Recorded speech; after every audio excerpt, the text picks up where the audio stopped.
All right, let's dive right in. We're about to unpack one of the most powerful ancient texts you'll ever encounter, the Isha Upanishad. It's a tiny little poem with a philosophical punch that has echoed for thousands of years. And when I say tiny, I'm really not kidding. The entire thing is just 18 short, potent verses. That's it, 18. But packed into those few lines is a whole philosophy for living. And look, you don't have to take my word for how important this is. Just listen to this. Mahatma Gandhi once said that if every single Hindu scripture somehow vanished, but this one text, heck, even just its first verse survived, the entire philosophy would live on. I mean, just think about that for a second. That is a staggering claim. So, what exactly is this text? Okay, so let's start with the basics. What are we actually looking at here? The Isha Upanishad is one of the Mukhya or principal Upanishads. You can think of these as the greatest hits of Hindu philosophy. But what makes it so unique is that it isn't its own book. It's actually the very last chapter of a much older scripture, the Shukla Yajurveda, which is mostly about rituals. It's kind of like finding this deeply profound philosophical poem tacked onto the end of a dense instruction manual. The name itself is a massive clue. Isha literally means enveloped by the Lord. So right from the title, it's dropping its central theme right in our laps. This idea that everything, the whole universe, is permeated by a single divine consciousness. Which brings us right back to that incredible first verse that Gandhi thought so highly of. It truly is the key that unlocks the entire text. Okay, so here it is in the original Sanskrit. Now let's unpack what it means, because it's a completely radical statement about how to view your world.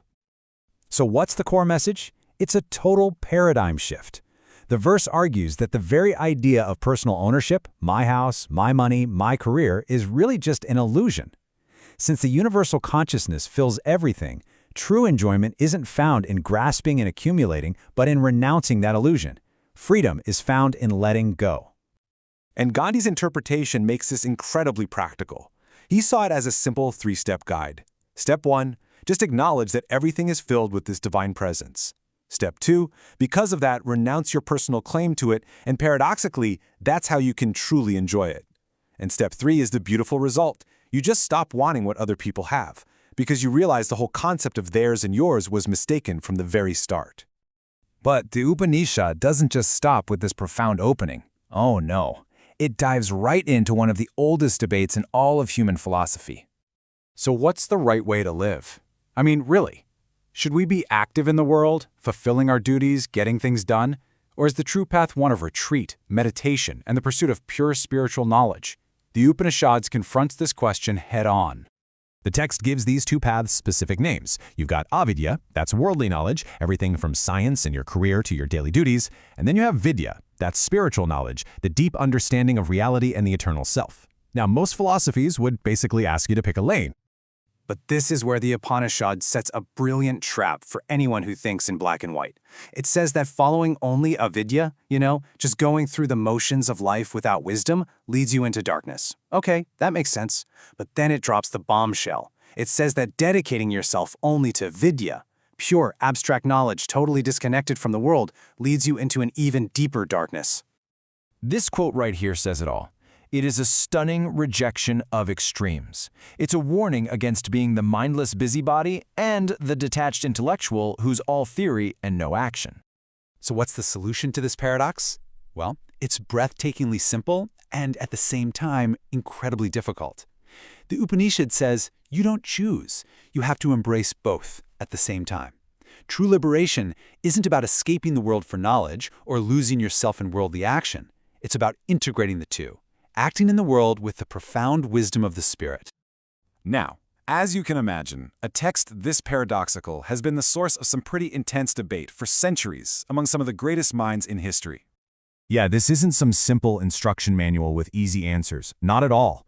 It's a philosophical poem that's designed to be wrestled with, which is exactly why different schools of thought have come up with vastly different readings of it. And what's really fascinating, as this shows, is how this has been debated for centuries. Let's just look at two giants of Indian philosophy. On one side, you have Adi Shankara. For him, the Lord and your true self are identical. They're one and the same. So he argued that pure knowledge is the superior path to realizing this. But then on the other side, you have Vedanta Deshika. He saw the Lord as supreme, but distinct from our individual souls. So for him, combining action and knowledge wasn't just an option, it was absolutely essential. Two completely different conclusions drawn from the very same 18 verses. It just goes to show you how deep this text really is. And this brings us to the Upanishad's final, and maybe its most powerful image, a metaphor that just perfectly captures the entire spiritual journey. In verse 15, the seeker is praying. They say the face of truth is hidden, but notice how it's hidden. Not by something ugly or evil, but by a beautiful, shining golden vessel.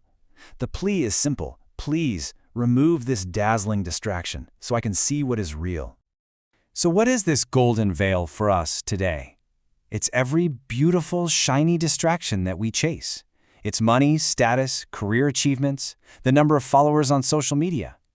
The text calls it golden for a reason. These things aren't ugly, they're attractive, but they're still just a covering. And beneath all of them, the ultimate golden veil is the ego itself. That restless, nagging voice that keeps insisting we need to become someone better, richer, more important. And this all leads to the final, jaw-dropping takeaway of the entire poem. Life isn't a game of accumulation or even self-improvement. The secret is realizing you don't actually own anything, but you also don't lack anything. That person you're constantly trying to fix or improve, that's the illusion. The destination you're striving for, it doesn't exist, because you are already home. And so, this ancient poem turns its wisdom right back on us, ending not with an answer, but with a question for you to carry away with you. And it might just be the most important one you could ask yourself. What is the beautiful golden veil that covers the truth in your world?